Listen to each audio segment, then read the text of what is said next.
Harold Bennett was 72 when the police came for him. He had just finished his morning ritual, feeding the pigeons on his porch in the quiet town of Millhaven, Pennsylvania.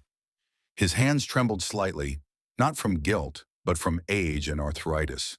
When the flashing red and blue lights reflected in his glasses, he thought at first there had been an accident down the street. But the knock came for him. "Mr. Bennett, you're under arrest for the murder of Emily Carter." Emily Carter was the 19-year-old girl who lived 2 houses down, bright, kind, with a laugh that carried down the street on summer evenings. 2 nights earlier, she had been found dead in the small patch of woods behind their neighborhood. The evidence was thin. Too thin, anyone who looked closely might have said, but no one wanted to look closely. A witness said they'd seen Harold lurking near the woods that night.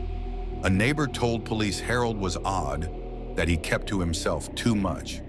Another swore she'd heard the two arguing weeks before, though Harold insisted he'd only told Emily's boyfriend to slow down when driving through the neighborhood. And then came the damning piece: a handkerchief found near the body with Harold's initials stitched into the corner. Harold's public defender was young, overworked, and cynical. "If you didn't do it, you picked the wrong town to get old in." The trial moved fast.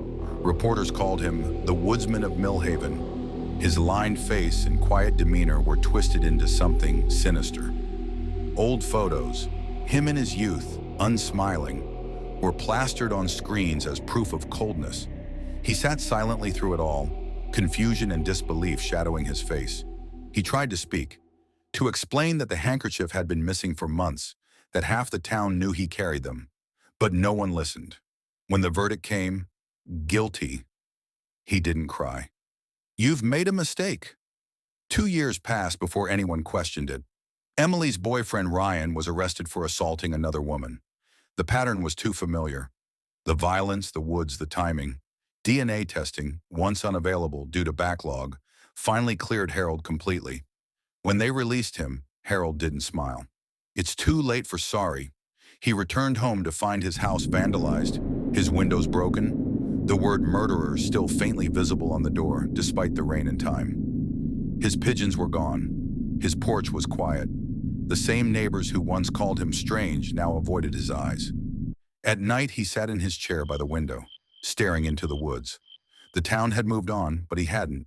Freedom, it turned out, didn't always mean release. Sometimes injustice doesn't kill you in a single moment. It wears you down one quiet day at a time. Subscribe for more videos.